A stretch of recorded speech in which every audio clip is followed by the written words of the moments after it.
Hello everyone and welcome to Canadians with Disabilities and their Allies. My name is Brent Frain, I'm the host for the show, and today I have Jennifer joining me back again. It's always a great pleasure having Jennifer join me. And hello Jennifer, how are you today? I'm doing really good today. I'm really happy to see you guys, and I really missed you guys. I'm grateful to be welcome back.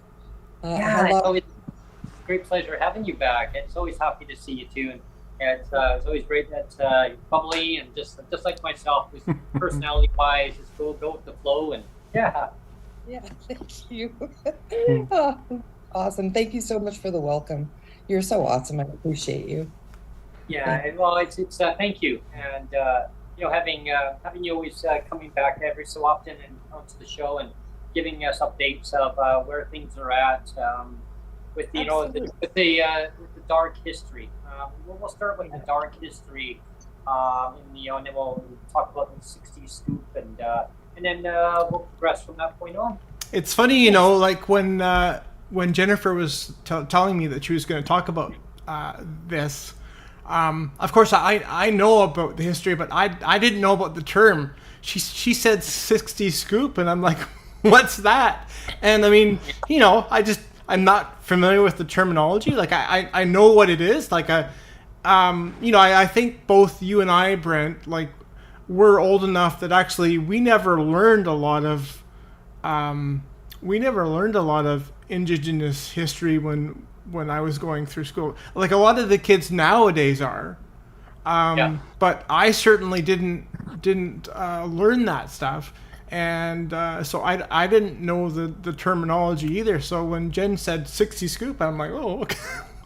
So I had to actually look it up, even though I did know the history. I just didn't know the term. Well, yeah, and I'm learning as I'm going along too. Like I didn't know a lot about how different the Indigenous background of how things came to be. Like like you're right, like I wasn't taught that in school. I mean, and I think we were deliberately not taught that in school for reasons why. Because they didn't want to tell us the ugly truth, right? It's like let's hide it away. Just like they used to hide people with disabilities away in. Glass. I think you brought this to me, Darren. Is that your friend Gregory there? Yes. I will fill it up now. So I want to thank you guys and. Hi. Oh, there you go. What I'm gonna do is I'll pin Gregory down here. 1 second. Hi, Gregory. Give me a second. I'll pin some windows around here. Make it look pretty. There we go. It's been a while. Yeah. Yeah, I haven't explained. Brett was just getting to the part of talking about sharing with Neil about the 60s scoop, that he never knew the terminology of the 60s scoop. So I'm, talking about it today about the 60s scoop is a claim against the federal government for something called genocide. It's when they did an act to people and they removed us out of our parents' homes and into a different culture. At that point in time, we were either placed into foster care. Some people were actually adopted out. Families were split up. It was a very devastating time. Most of the people who are part of 60 Scoop are either grandchildren or children of residential school survivors. So right now there's doing more research on intergenerational trauma, and we're doing a lot of healing work. So there's some really good things happening with the 60s Scoop. And I guess the qualifications are being born between, I believe, 1955 or 1960 to 1994. So it actually goes even into, I guess it would be the millennial scoop. Yeah. You know what I mean? Like from the and I was doing a bit more reading up about it too, and I didn't realize that the settlements from that they're still ongoing. There's still ongoing settlements for that. And that's like going way back, like you said, to like 50s and 60s, and there's still ongoing settlements related to that. Going back way decades, yeah. Absolutely. So yeah, so that was a part of it. So I applied, and I believe it was 2019 December is when they cut all the claimants off for the settlement. That you couldn't apply after that date. I got accepted, of course, like it was pretty close to right away as a claimant because I was placed into foster care. My birth mom went to a place, I believe it was called Villa Rosa in Manitoba, and she was put in there and was told, you're not responsible enough to have a child, so you're too young, you're Indigenous, and that was it. So I'm really thankful that we reconnected, but I've been doing a lot more healing stuff with SOC, which is Southern Indian Chiefs Organization, and with Anish in Manitoba, and also with an IRS program. So I'm really grateful because I'm learning skills and stuff, and it's a lot of fun. Yeah, so that's good. Yeah, it's great that you're learning a lot of skills with that. Yeah. For sure. Yeah, so it must have been quite traumatic for you, though. Like kind of like thinking back of like what you've gone through too. Yes, absolutely. Well, there was no consent, right? I mean, the kids were just taken. There was no consent from the families. It was just like, give us your kids kind of thing. It's like pretty scary. Yeah. Well, some of the babies were taken right in hospital, like I was. Wow. So like you were basically giving birth to a baby that you knew that you wouldn't bond with. Wow. You know, when you're pregnant, right? So I'm pretty sure for a portion of my birth mom's pregnancy, she had gestational trauma, which actually happens to most Indigenous women. Up to 17% do, suffer from that kind of stuff because of abuse and that. So it's just unfortunate, but intergenerational homes are, all suffering, and we need to do some work with our government, to get better representation and better care for Indigenous people. Well, bringing it forward, making you recognize that the government needs to focus on Indigenous and look at the background of where things went off scale, right? I mean, and really focus and really narrow in and like say, okay, like we screwed up, right? We screwed up. We need to, like the government, they screwed up and deliberately, right? So it's recognizing that Indigenous people have rights in Canada too. Yes.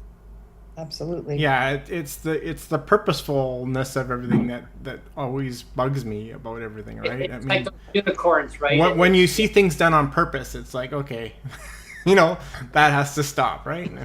Yeah. Yeah, especially if it's out of a malicious, like a genocide, as there are many other cultures who have suffered genocide and a lot of unfortunate things and are still suffering, unfortunately.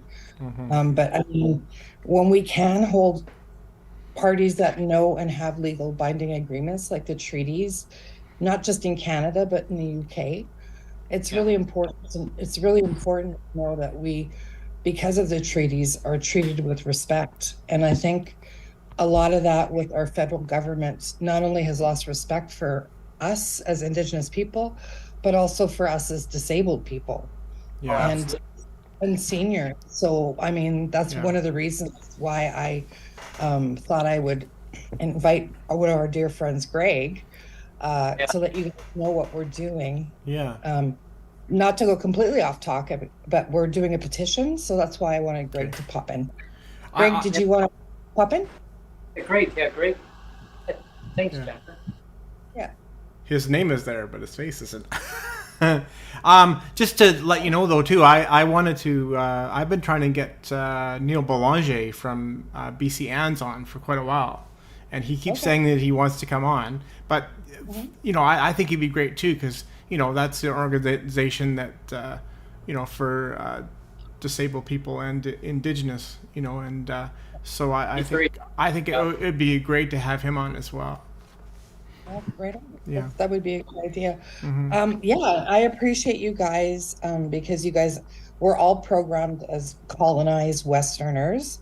That is what we kind of grew up being, all colonized, and I grew up without that bond with being like a reservation treaty type of person with the land, with Mother Earth, Father Sky, Grandmother Moon, Grandfather Sun. So I didn't bond like they did, having that culture brought up from quite little. I'm curious, just because Brent came back from the States, so I just wanted to take an American slant on this for a second and just ask Jennifer, do you know what the status of Aboriginal or Indigenous things are in the States?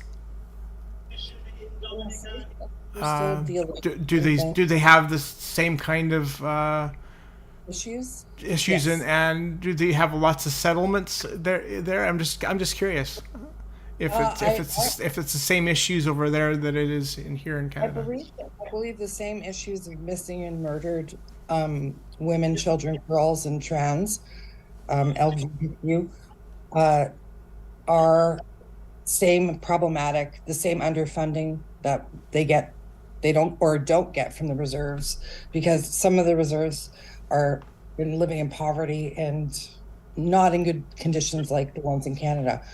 But as for the lawsuits, I'm not sure. I actually am not affiliated with anyone really in the States. Okay. Indigenous wise, I'm just meeting people now.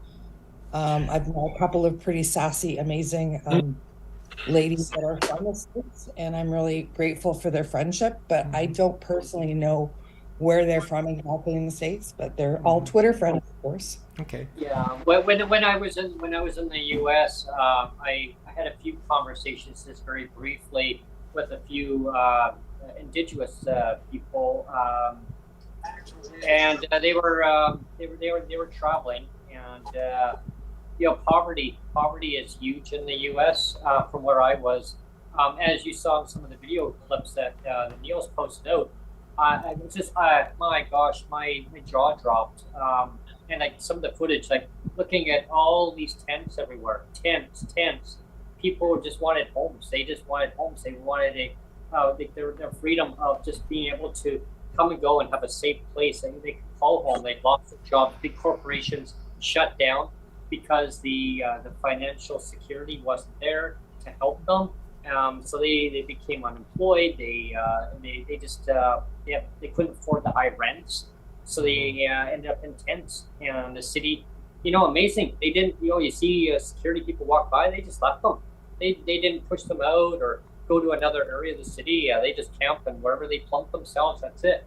Now getting back to Indigenous, like it's hearing that they're not being respected in certain states. I don't know which states like they're all from, but they said they weren't being respected due to their cultural background.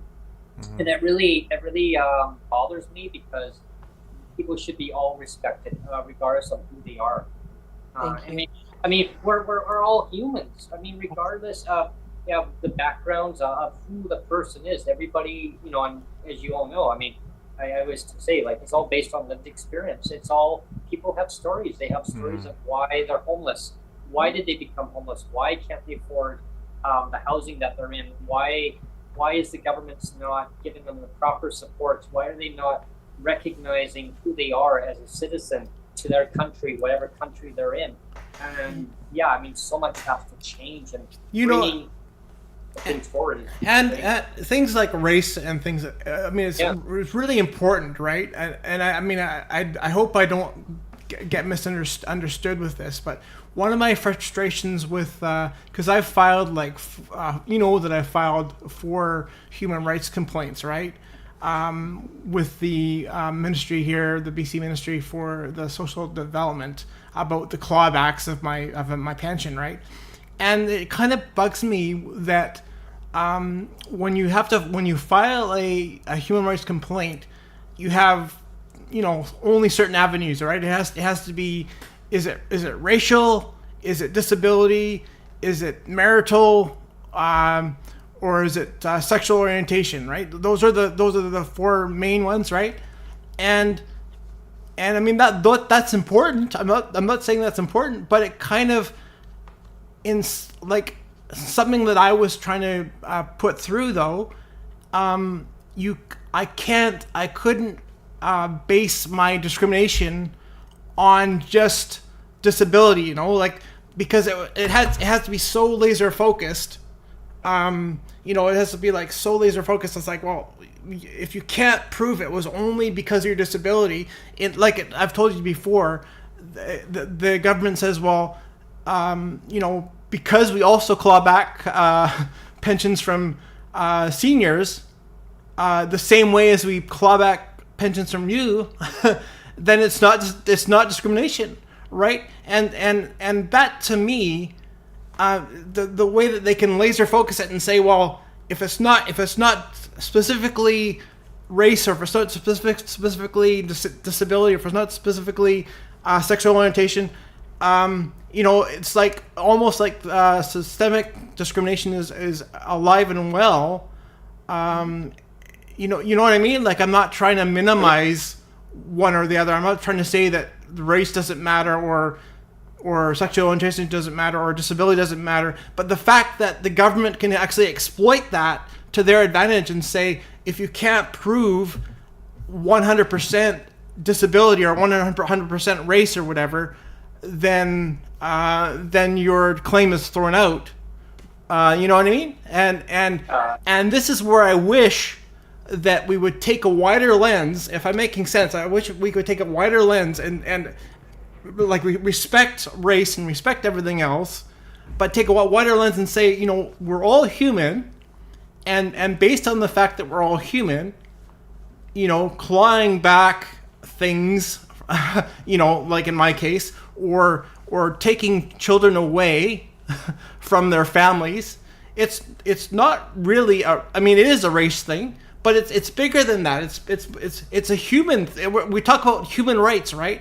And we need to respect the fact that it's a race thing, but also that it's widen the lens and say it's a human rights thing. We're talking about human rights. We're not talking about the fact that I'm just disabled and I have to prove 100% that I'm disabled, or else it's thrown out, or that Jennifer has to prove 100% that it's a racial thing, or it's thrown out, or it's the same thing with Gregory, right, or whatever, right? It kind of bugs me that the government can use that as a kind of excuse to say, if you can't prove this 100% racial or 100% disability, we can throw it out because systemic discrimination is alive and well. You know what I mean? Am I making sense? Oh, you make total sense, Neil, and that kind of stems into another one, and I want to get Jen, your view, and Neil, and Jennifer's view, and Greg's view on this. There was a post from, and I'm sure you might have seen it in your timeline. There's a disabled person who can't find housing anywhere, from all the way from Hope all the way to Vancouver. No housing. Has been in contact with the Premier of British Columbia. They've ignored her for 37 days. 37 days.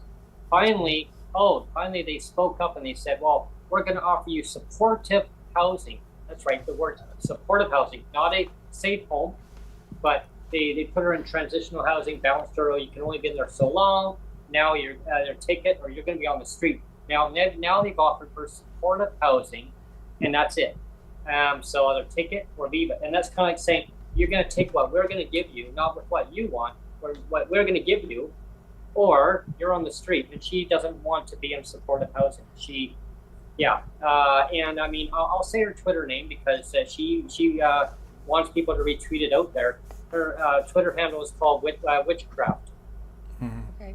and I feel really upset for her because she just wants a safe home, and she has a dog. She just wants a place, and she has an accessibility need that has to be met. She has a medical condition, and so I think it's something to do with she has a sensitivity to perfumes and stuff. So she has that other sensitivity too that needs to be in a safe environmental setting.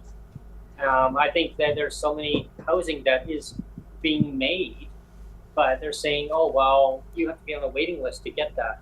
You know, she either going to be on the street or she's going to need to have that supportive housing. And now that supportive housing is not always meant for everybody's needs. So yeah. Anyway, I wanted your view on that. I personally think housing is a huge issue. I don't know. Greg has been really apt about keeping up with the interest rates and everything else. He's been pretty awesome. So did we want to dive into the petition now, or yeah, I maybe think, Greg can speak on that?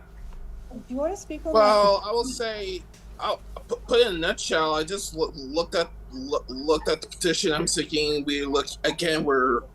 we're saying we need DERB and we need it now. And I will say, when the petition launched, when they basically launched the petition and it was active on the House of Commons website in terms of in the petition department, it was on the same day that the Bank of Canada hiked the interest rates 25 points. So I'll say it was kind of like an uber perfect storm. And with the whole interest rate stuff, I say in my how I look at it is definitely not needed, because with the hike of interest rates now, people are going to have to qualify for a rate of 7.25%, or 7 to 7.25%. In terms of a mortgage, and anyone who I will say who bought a house during the pandemic is going to get very, very, very, very screwed, or SOL in that regard. And I think, with that and stuff, because if you looked at the inflation report in the second paragraph section, if you take away mortgage out of the equation, the inflation number is 2.5%. So basically, that means mortgage is contributing to 33% of the inflation problem. So, and you're going to increase interest rates to further harm that type of problem per se. It doesn't make any type of logical sense in that regard. And then with the petition, I will say, I will say the disability community has Carla Cointreau on record lying about the Bill C-22, not once, not twice, not 3 times, but 4 times. In 4 3 different, times a lady. 4 times. I just had to sing there. Sorry. 4 times. Yeah. Ha Neil, ha. So basically, I say, to me, I will say she had, and then all of a sudden, within 24 to 48 hours after the bill has received foil assented, she basically comes out and shows her true colors and tacks on 6 months to this. So, and with the mixture of what the Bank of Canada said, which means we will get into target range in mid-2025, that's where I will say, and if they do that at that time, I think that they'll go to the polls and go to the polls, and all depends on how the regulations festers out. It'll be fool's gold luck if we get the first payment of Bill C-22 out before they go to an election in that regard. So so that's why I will say. And on top of that, in terms of what the big candidates said, it is basically official that affordability is on the ballot in the federal election in 2025, in my humble opinion. Yeah, and people are, I think people are suffering now. I mean, imagine 18 months from now, how bad it's going to be. And then, of course, the provincial government's little pittance here and there, which is not helping the situation. See, they're all the provinces were waiting on the federal government to deliver the Bill C-22, the Canada Disability Benefit, and they were hoping on it. Well, they hoped too much, because I could have said right from day one, you maybe want to take the responsibility yourselves, the governments, the provincial governments, and actually raise the rates up. Now, if the federal government did that, well, now that's just going to be a top up. If, and now we know the if is going to be way down the road, and who knows when. Well, the thing is that the middle class, if we can even call it middle class anymore. I don't even think the middle class exists anymore. No. But the middle class is feeling the pinch, feeling the squeeze. So if that segment of the population is feeling the squeeze, how much more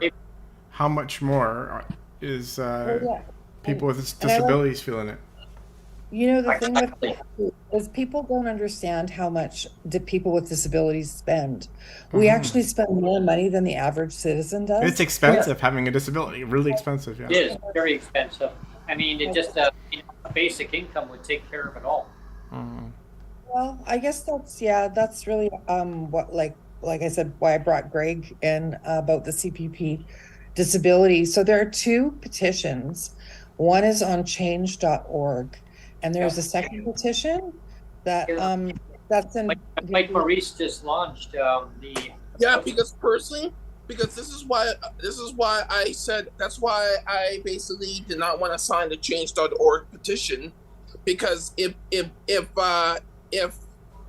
it's all technical. I know that Jennifer just basically did cartoon buggy eyes here, but it's all technical. You cannot. And I said this loud and clear. You cannot bring in a change.org petition to a member of parliament to get it recognized inside the House. They will not recognize it. That's why I said from the start, I would say if it's going to be a petition to the House of Commons, I will only sign House of Commons sanctioned petitions, because it'll be put on record inside the House. Yeah. That's why that's why I say if you're going to do it. That's why I say if anyone's going to do a petition, get a member of parliament to back you up on it, because it'll be officially recognized inside the House of Commons. But we do have that now. We have the signatures and we have it signed. So it's it's ready to be emailed and passed around and forwarded. Because I think honestly, if we can push them to the point of getting Bill C-22 passed, Indigenous people are pretty angry right now, and they're definitely listening to us because they want to do the cows and pork claims across Canada and other things that they're settling legally. Well, I know, going back to Neil Belanger from BCANDS, I've seen a lot of his tweets, and his focus recently is, just by reading his tweets, just by looking at his history on his tweets page, is he's really focused on MAiD. Like he sees MAiD as a huge issue, and I mean so do I too, right? I mean, you have to respect life. Like all life is valuable, right? And I mean that's why it really bugged me, and I've talked about this before, but it bugged me like when the pandemic hit, you know, that you'd have the provincial health officers and whatever else just standing up there and saying, you know, isn't it sad today that we lost, you know, X amount of people? And it was sad. I'm not trying to minimize it. It was sad.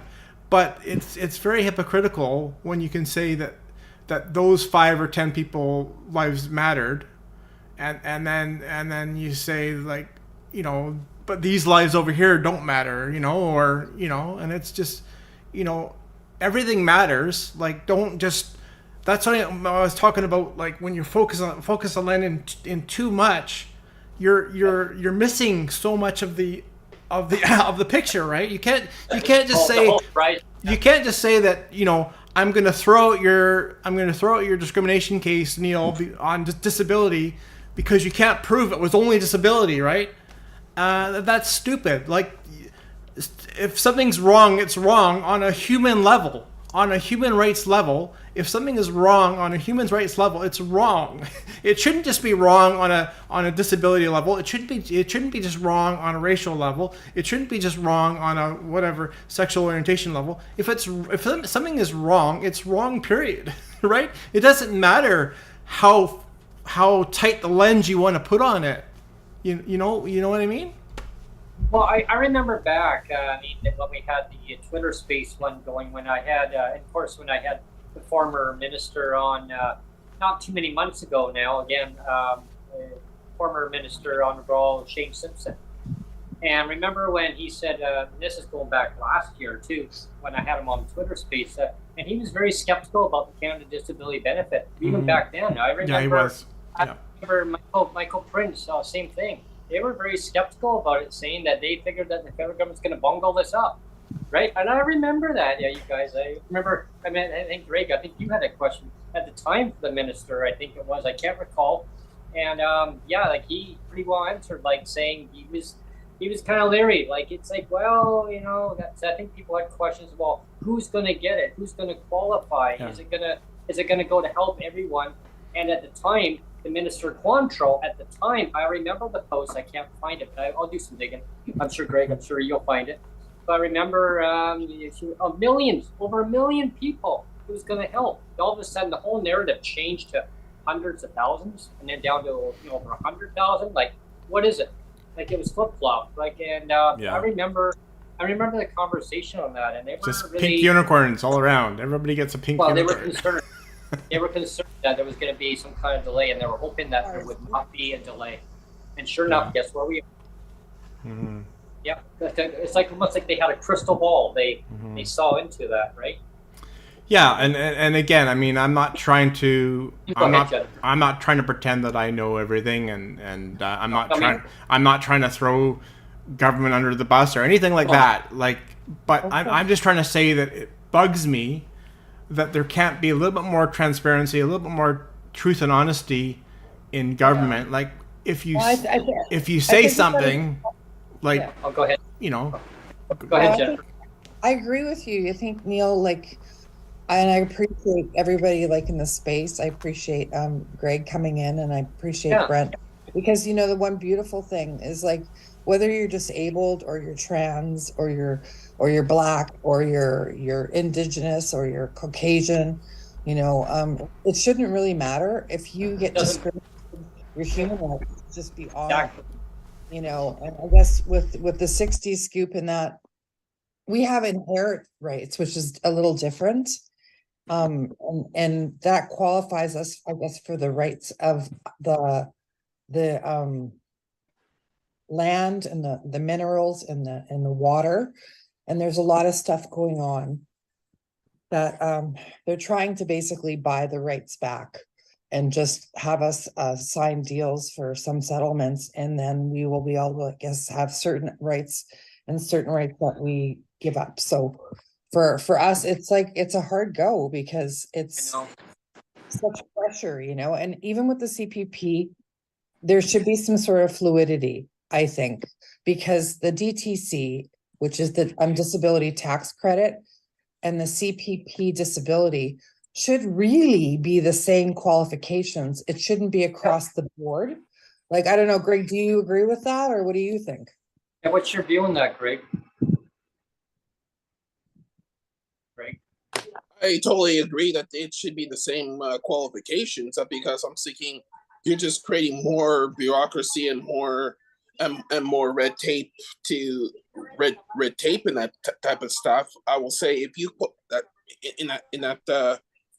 in that regard and stuff, so it should be more uniformity basically across the board in my eyes. So It should be automatic. I think like it's just more streamlined right across, and there needs to be more accountability to the policymakers, and the ones who decision makers who come with these programs, and just give it to everybody automatically. I mean, I always give that narrative is, my gosh, if you give people some money, what are they going to do with it? They're going to put it back into the economy and back into help small businesses rather than big corporations where, my gosh, they're shuddering. Because if you don't give, well, I mean, I don't really care too much about the big corporations so much, but I do care about the well-being of the individuals working there.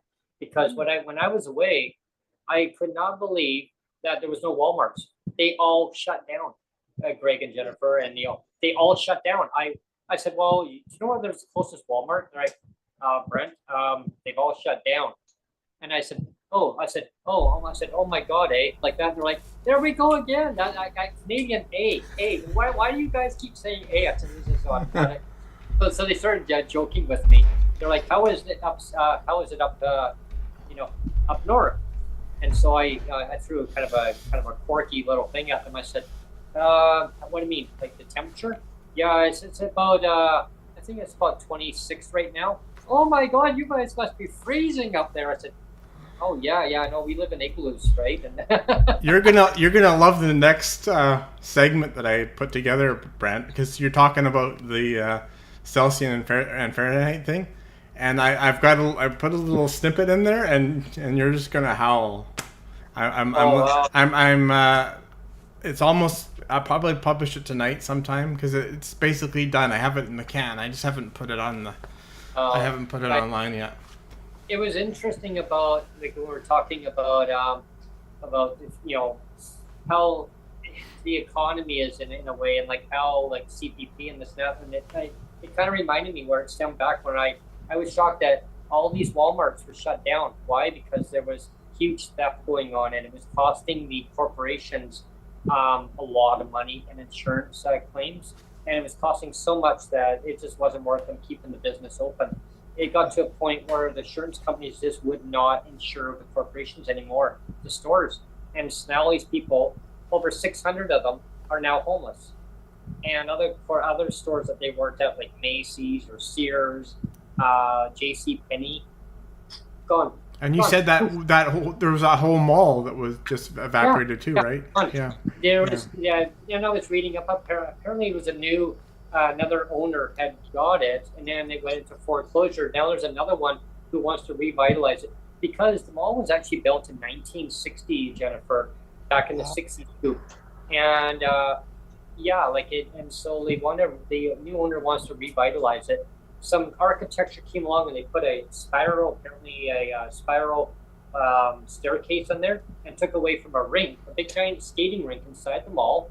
And they put this in there, so it took away from some of the skating rink in there where seniors were coming in there and having a good time, and it's an outing for them. And now it made it smaller, like an egg shape. Mm-hmm. So the architecture wants to come in and revitalize it, put it back to its normal state. I never went in there because I figured it was completely shut down. And I'm pretty sure it is pretty shuttered. There's probably not too many stores that open there. Parking lot was pretty bare. So I just stayed on the train and went by. But wow, I went into Wendy's though. I went there. Well, talking about how things change. I mean, we're getting off topic a little bit, I realize, but I know. but there was a McDonald's where I live, fairly close to my house in Newton here in Surrey, and it used to be they had a really cool sit down. They had it even had a ramp. So if you had a scooter or a wheelchair, you could go up this ramp, and it was kind of an elevated area. You go up this ramp, and it was a nice fireplace there, and it was like a sitting area with a couch and a chair and stuff, and that was there for quite a while, and it was nice. Like I would always go up that little ramp in my scooter and sit there, and it was nice and open. And what did they do? They tore it out. And they put more seats in there, and now it just looks like a generic like a generic McDonald's. It's just like nothing special. It's like why? Yeah. Well, when I was away, I was doing a comparison on the economy and the cost of living, and compared to up in here in BC, where we are, Neil, and I was asking, there's other people traveling from other areas across the U.S. And amazing, there was a couple that were actually from Toronto, and there was actually one person from Winnipeg, Greg, that was actually there, and so I got talking to a few people here. Go Bombers! Yeah, and so I was just joking with them. I said, "Oh, it must be cold in Winnipeg right now, right?" Anyway, we're joking back and forth. And it was kind of comical. The people working in the hotel there were quite really great hospitality, and anywhere where Sonia and myself went, we asked for directions. People were just there, no problem. Like, yeah, you go here, you go there. But I looked at the cost comparisons, and I was thinking in my mind, my gosh, how basic income would help so many people, even in the U.S. And I was asking people their opinion about it, even in Canada. They're like, oh, absolutely. Like, it was a no-brainer. Guy goes, it's a no-brainer, man. Like, I mean, that's what's going to happen, because right now we're steering into a recession. They said no politician will ever admit right now that we're going to go into not a soft landing. It's going to be a bumpy landing. And they're projecting late next year or 2025. Mm-hmm. And I go, what's this 2025? I thought it was 2024. Yeah, well, now their projections are kind of bumped forward. Mm-hmm. I said, election time. They're like, bingo. And then they're gonna blame another government. They're gonna say, oh, it's the other government, they caused the problem. It was interesting analogy, but the cost of living, though, really, even with the buying power with the dollar, it was pretty close. Like, the cost of their stuff there, it's the Spider-Man meme of all the Spider-Mans pointing at each other. Yeah, no, it is. I mean, I went to Wendy's, and oh my gosh, it was terrible. I should have just stuck with a small item. It was just disgusting. I just threw it out. I couldn't even eat it. Did they have good malts? They do. No, they got malts. I think the strawberry one there right now, and it's so good. Oh, that was actually, I enjoyed that more than the meal. I just tossed that out. I had the malt. That was great. The heck with real food. Just have a liquid diet, right? Yeah. A friend of mine was joking with me. He says, "Why didn't you go and have a Big Mac at McDonald's?" I said, "No, thanks." Like, I saw how they made it. It was just terrible. Like, it was greasy, and no. I stuck with a cheeseburger and a coffee, $1 coffee. Yeah. Hey, with the exchange, it's so cheaper there than it is here. Well, in Expo 86 time.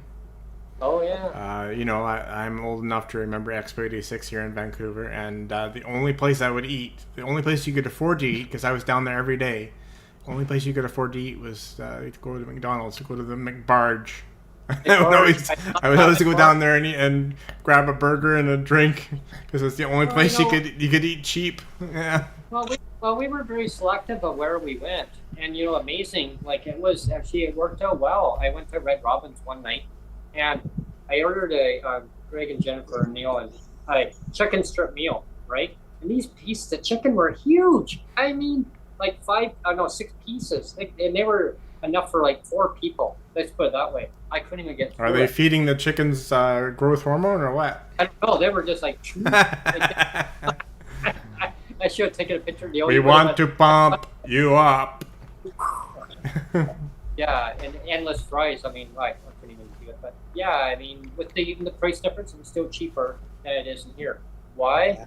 Here's the magic thing. They don't charge tax there. Mm-hmm. They don't charge tax in Oregon. So that's why the value for the dollar, I was like, hey, this is great, but I still select it. $5 for a day pass on the transit, US, ride unlimited. Imagine that. The price you see is the price you pay. Wow. What a concept. But their housing costs, though, are really high, even with the exchange. So you're looking at $2,500 a month for a 1 bedroom. Wow, that is Well, high. isn't that what Vancouver's like? About $2,000 a month for a 1 bedroom. Oh, Yeah. over that. It's Yeah, but 25, but when you do the exchange, Brent is saying $2,400. That's American funds. So It's do like the $5,000 exchange. That's like over over 3,000. three. Yeah. Wow. And that's why. Yeah. And then these corporations, they shuttered. And I said to him, well, the guy at this hotel, he's a hotel manager, and I said, so do you have a Target? Oh, Target. He says, don't you have one in Canada? I said, well, we did. He goes, yeah, I know. They couldn't make a go of it. They took over Zellers. I go, that's right. He goes, yeah, we have a Target, but I don't dare going in there. He says, last time I went in, there was somebody shoplifting. Somebody was carrying a gun in there. I don't do guns. I don't do that stuff. He said, it scares the hell out of me. I'm like, oh, geez, man.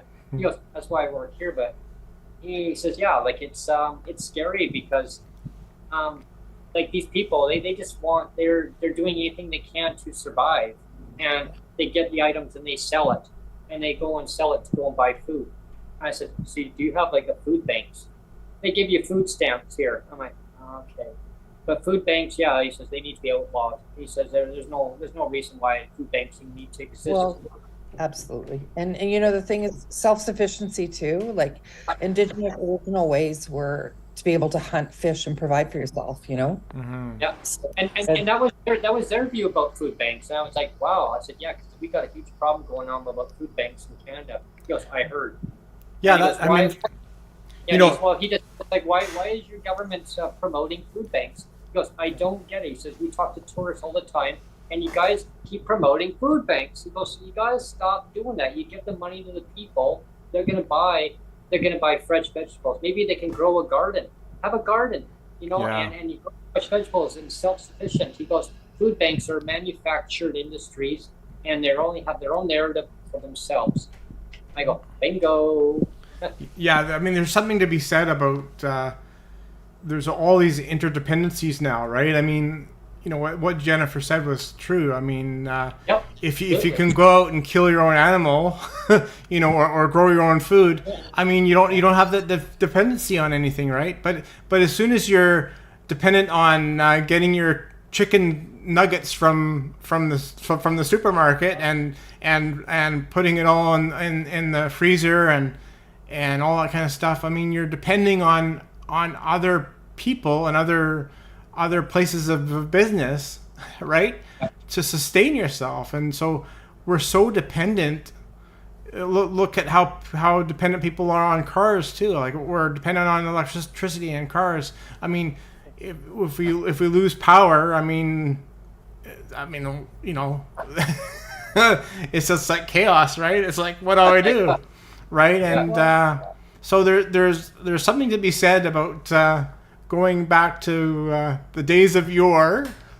I'm not saying that everybody should go out and kill their own animal, but there is a definite benefit of that, right? Because you don't. Yeah. You guys are in BC. I don't know. You guys don't fish? What's that? I said you guys don't fish? Well, I haven't fished for a long time actually. I used to fish a lot actually, but It's fun. yeah, my dad had used to have tons of boats when I was young, and he got rid of the boat because we moved away from the water more, so it was harder to find the water. But I remember when I was a kid, my dad took me out fishing. My stepdad took me out, and I caught a big, well, not a big. To me, it was big, but it was a little baby salmon. And I was like, and I thought, well, it's stuck or something. He goes, no, you got something going on there. I go, what? He goes, reel it in. I go, what? No, Brent, the other way. And I'm like, oh, no, don't let it loose. I said, what? And he goes, it's gonna tighten up more and more. So I pulled it, and he goes, so he grabbed on, and he says, you hold on, I'll hold on to the rod. And he pulled it, and this thing just. And I didn't know it. I was like, oh my God. It's like things jumping, flopping around. I said, what do? I go, do I stop? He goes, no, don't get your foot on it. He says, but he took care of it, right? But yeah. Everything was like, it was pretty big. That's awesome. But I was excited. Maybe 40 years ago, it might have been around 40 years ago, I went with a good friend of mine and his family. We stayed in a cabin down at Boundary Bay, so it's right on the border of the U.S. and Canada there. And so it used to be like, again, going back 40 years, like the tide would go out and you get all these crabs that were just trapped in their little pools, right? And you could just go, and I was still on crutches at the time, and I would just, even on crutches, I would go out and I would scoop these crab up, and we would get like 12 crab each a night or something, and you'd have like these cooked crab with melted butter, and it was great. But you think about now of how all that stuff is so overfished now, right? I mean, I don't think there's the population of crab there now that there used to be, but it was so easy before. You could just scoop them up and you'd have like a whole whack of them. You'd go home and cook them. It was great. We went on the coho when we left, and it was the water was choppy, and so the boat was. And I had never been on this ferry before, and it's a very basic ferry, very basic, not compared to BC ferries. This was like a little snack bar in there, just all your basic sandwiches and drinks, and anyway, and the ferry is just kind of. And I'm used to the ferries, but I'm like, whoa, okay, and like. And going through the San Juan Islands, it was quite an experience. I mean, I would do it again, for sure. Because here's the thing: when we got the ticket, the lady says, "There's technically you've got a year to use the ticket." So I said, "Well, what's the date on the ticket?" I don't see a date, and she said, "You got 1 year." It says on the bottom, it says expires when when it's good through. I'm like, "Oh wow!" So if you change your mind. You get there and you decide to come back a different direction, that's fine. You can use that another time. So we got a ticket sitting here for 2 of us. So I can go across right from Victoria, right over. If I wanted to go to say, I don't know if I want to go to Port Angeles for the day, I could just go there for the day. But then here's the thing, then I got paid to come back. But hey, it's just $22.75 per adult US. So it's like $45 Canadian. But I mean, I just had to pay $45 Canadian and be there for the day and come back if I wanted to. Mm-hmm. That's like a great day for you guys to do. Well, I mean, the train company was trying to really push a narrative on me when I was getting the ticket, and she was, Brent, she was, I'm not going to try and this is nothing against anyone in the U.S. If don't take it the wrong way, I'm not throwing like a slang language here. But Brent, I mean, why don't you want to catch the train at 3:05 and then arrive in Vancouver at 11 o'clock?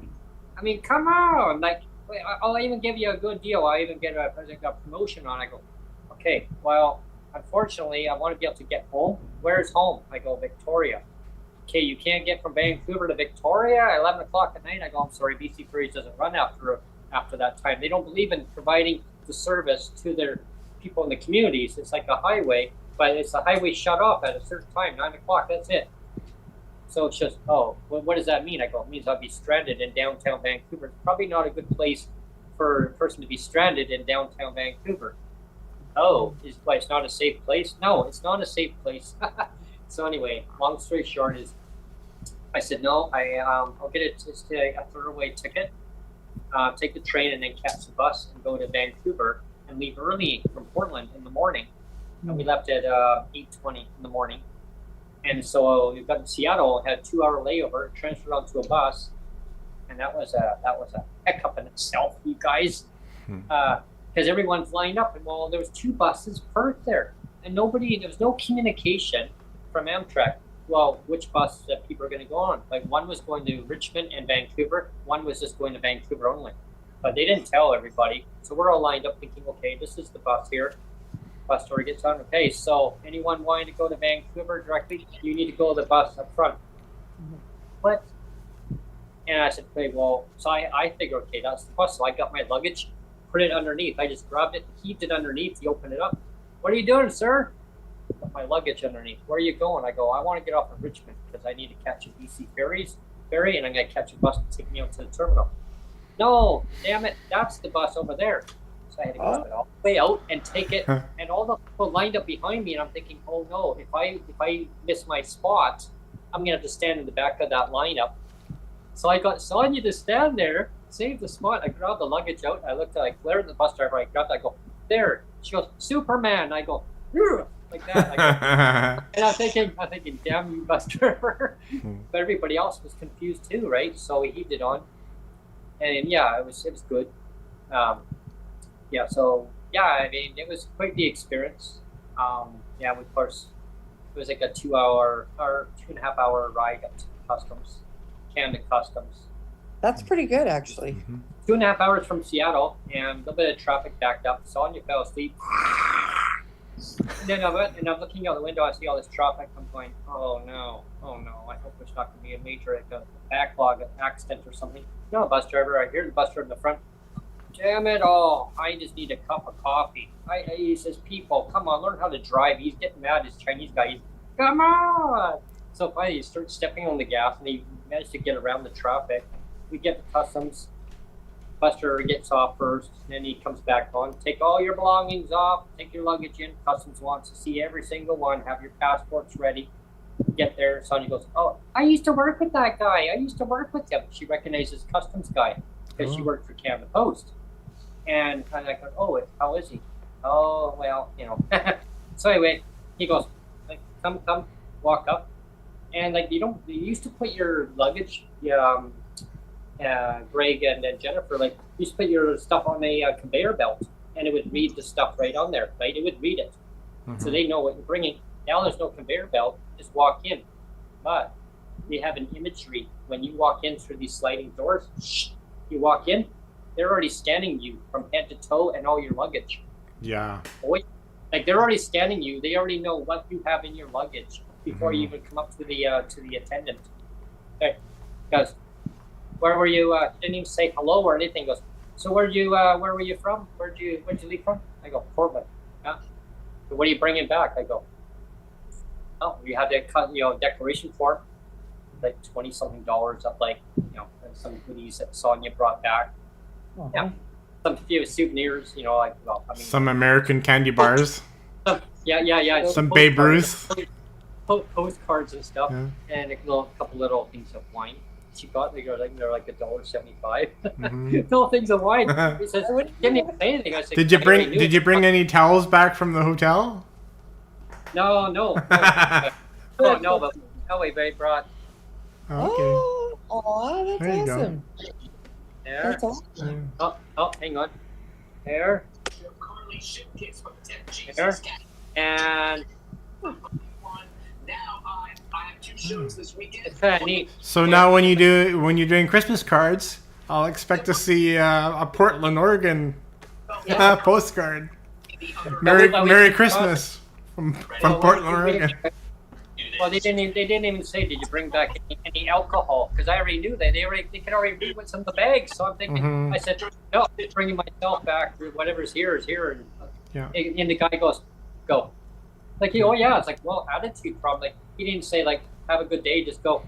It's probably like, you get out of here. And he goes, are you both going directly home? I'm like, yeah, that's the plan. Yeah, that's right. Okay. And then the bus driver is like, I guess like Sonia used the washroom. I had to use the washroom, a long trek, right? So I come out and I'm waiting for her. The bus driver comes along. He goes, "Oh, there you are. Oh, good." He goes, "Hey," he goes, "We gotta get going. We gotta get on the road." And I said, "Yeah." And he goes, "Where is she?" And I go, "She's in the washroom, man." He goes, "Good, because I gotta go myself." He goes, "And I need a cup of coffee. I still need that coffee." I go, "Sorry, I can't help you with that. Maybe customs can." No, I don't want to talk to them. I already dealt with them. They're grumpy today. I go, yeah, they seem kind of snarly. But anyway, I mean, whatever. I mean, they're just doing their job, right? And I understand that. But, I mean, I always say, if you know where you're going, you know what you're doing, and you just say, yeah, this is what I'm bringing back. I mean, no big deal, right? You have your game plan set in place. And this is anyone watching, like, have your game plan set in place. This is where you're going, and your point A to point B. If you have an address where you're going to stay at, that's fine.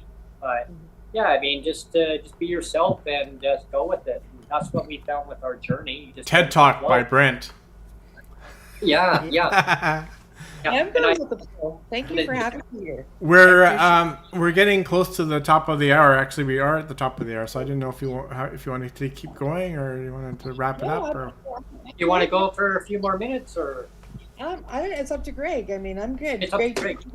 Greg. Well, I said my piece on all of it and stuff. So yeah. So you're good. If you want But you know, getting back to like Greg, getting to a basic income, like the narrative, even in where I was down, they like they even said that that's what's going to be needed going forward. What's happening now is because it's like post-pandemic, and it's all the repercussions of what's happening in the housing market. Everything's sliding down, and all the repercussions. It's a delayed response, an economic downturn. It's we're all going to start feeling the repercussions. With the port strike that we had in BC for 2 weeks, they said it's going to take months before it recovers. So the cost of things are going to go up a little bit more. I asked them, I said, down there when I was there, what was their view about pandemic help, and also like cost of living help, these one-time payments. So they heard about what we're getting, like what we got, like the grocery rebates. Were they jealous? No, the guy who said, he goes, what a joke. He said, you need to give ongoing supports. You need to have like a basic income, because one time little fee, that's going to do nothing else. They're taking care of themselves. We're getting breadcrumb by the government. Surprise. You know, the indigenous people. I mean, for our 60s Scoop settlement, it's 25,000. And the days they're giving between 10,000. Which is nothing. Yeah, that's nothing. That's, yeah. Giving It needs to between be a lot more. different categories for different things. The 60s Scoop lawyers did not, you know, they did the best that they could, I guess, in the situation of timelines. Because you guys, well as I know, when the government has to do something, they actually get it done, you know, and they had to get CERB out for the pandemic. So I'm hoping that with these petitions and with all of us united sharing them across the you know, the country, that we can get enough signed petitions for the parliaments federally shared out, that we can actually make a difference, and that they see that so many thousands of Canadians want DERB immediately. You know, and then keep calling Carla. I think personally she needs to be terminated. Have her on speed dial, Absolutely. You know, Greg and I are 100% in agreement of discussion before that.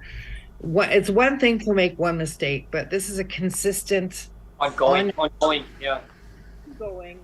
behavior of our minister, and the lying for her is constant. Like 4 lies in that one, it was a lot, and you know, I just think that we need to personally think that she should either be stepped down if she doesn't complete this within not the 18 months, but the 12 months, because that's legally what she actually has by law.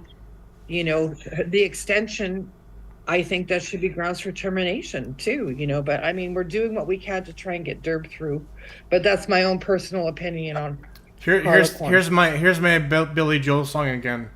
Honesty is such a lonely world.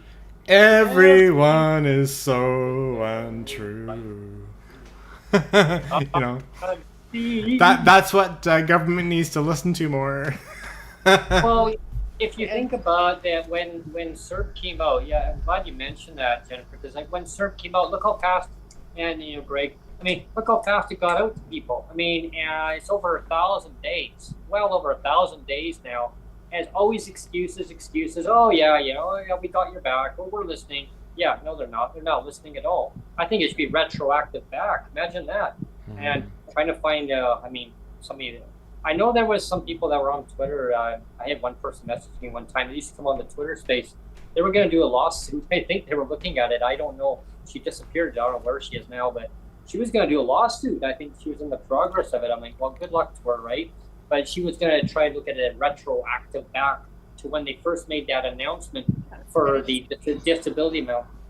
Yeah. I mean, hopefully that will work. But if it doesn't, we need DERB anyway. Like, you know, going forward, I think DERB is what is needed. You know, Carla, if you're watching this, please, like, just get the DERB out, right? I mean, just DERB it. DERB it now, because that is what's needed. And also, Anita Zarella, if you're watching this right now, thank you. I want to thank you very, very much for all your advocacy. Mike Maurice. Mike Maurice is another one. Yeah, you're awesome too. I mean, all of the ones, all the MPs or MPPs or MLAs who have been advocating strongly of getting, recognizing that the importance that DERB is needed. Because I know that Bonita and Mike have been really, really strong on this, but I know there's other ones too, and I don't want to leave anyone out. So if I haven't mentioned any names, I want to include all of them that are. Peter Julian. Peter Julian is. Peter Julian, yes. Yeah. I mean, and it's a rock star too. Senator Mary Colin is like part of helping get pushed through. She went and made sure she campaigned too. In her campaign, when I met her in person at a Waysave healing conference, her direct thing is it's going to pass through before summer, and it did. So I'm hoping that she can really open her eyes and understand, because she knows I've sent her personal documents of my stuff, and she knows that it's detrimental right now for everyone. We don't want to lose any more people to starvation, homelessness, or suicide. Oh, absolutely. I mean, if I had the power right now, I would get that money out right now to people. If I was a multi-billionaire right now, I'd have no problem. Here, I'd issue checks out right away. Personal check, here you go. Or actually, better yet, a money order. Here you go, instant cash, right? Because delaying the inevitable is just going to cause bodily harm to people already suffering in legislative poverty in Canada. Legislative poverty does not need to exist at all. Jeff Leggett talks about it all the time. I know that, he mentions, a certain threshold, this and that. One thing that we did learn, though, Jennifer and Greg and Neil, in a meeting that Sonia and Jeff and myself learned from a honorable minister just recently in Victoria, and everybody watching it, is the formula that the federal government and the provincial are going to go with. We all thought it was going to be LICO, the LICO formula. No, they're going to go with a market basket measure formula, which, the amount is going to be a little bit different, tweaked. We're really concerned that what is it going to be? They said they want to gear it toward how the seniors have theirs, their senior supplement. And if that's the case, that amount is going to be, and that's kind of what Neil from BCANDS was worrying about, is that if it goes to like $200-300, Carla, if that's the case, that's not going to wash. Okay, you need people with disabilities. That's just the poverty line. What about people with disabilities? Their expenses are a lot more than the poverty line. Okay, so please listen to the disability community, lived experience. Listen to the ones who have been given testimonies, that had given witness statements, right, in the committee. Please, we're having Sheila Malcolmson come on at the end of the month, actually, on July 31st. And I'll just say, we might get our wish. We might get our wish with the cabinet shuffle, because I was watching Power and Politics. Cabinet shuffle will take place no later than the end of this month. Oh wow! You mean Carly Craig shuffled out? They're gonna do a cabinet shuffle by the end of this month. So the hounds could be coming. So cross your fingers, basically, in that realm and stuff. But I will say, she should be, done and dusted, not only for this, but with the stuff with CRA, with 600 people taking the Canada Emergency Response Benefit while on the job. In CRA and in Employment Canada, 47 people in her office. Wow. Oh my God. That's not a good look. That's a really nasty look. Pretty low. I gotta go pretty soon, you guys. So thank you for having me. Okay. I got another meeting. Okay. So I don't mean to cut. Yeah, no, just before we blast off then, because I kind of wanted to we'll all go together like a big happy family kind of thing. But I just wanted to I just wanted to mention that I have put a lot of work and effort into updating my website, and it's got a section devoted to your podcast now. So if anybody goes to www.daddybentlegs.com, that's my website, and it's got a whole page devoted to your podcast, and we serve up the there's a link to this video podcast like on YouTube, but there's also all the audio. If they just want audio, all the audio is being served up through Spotify and all other there's all kinds of places where you can get it. Google, Apple, Google. Amazon. So so I put a lot of effort into it, and I hope people check it out. Yeah. I will. Awesome. Okay. Yeah, no, we're definitely expanding out. So if you just want audio only, that's where you check it out. Just want YouTube, well then subscribe to Neil's YouTube channel, and you'll find all the latest podcasts, Breaking with Brent, Coffee Time, and the new segment Traveling with Brent. And the show. And I'm gonna put this up went out today, and it's gonna be really funny. You're gonna love it, Brent. Everybody else is gonna love it too. So wait for that one. And the new segment said Traveling with Brent and Sonia. And Sonia added into that one because it's the traveling adventures. I go, hello. Yeah. You like that? I go, hello. And it goes, I never know what her response is going to be. I'm thinking, okay, she's going to say hello or something. And I'd be like, okay, she didn't say hello. No, she did. Okay. Anyway, everyone. We're going to blast off. Yeah, thanks for tuning in. And Jennifer, we'll have you back again very soon. Okay. Thank you. And Greg, thanks for coming on. Thanks for Greg. Yeah. I'll have you come on. Yeah. Thanks. Sorry. Bye, guys.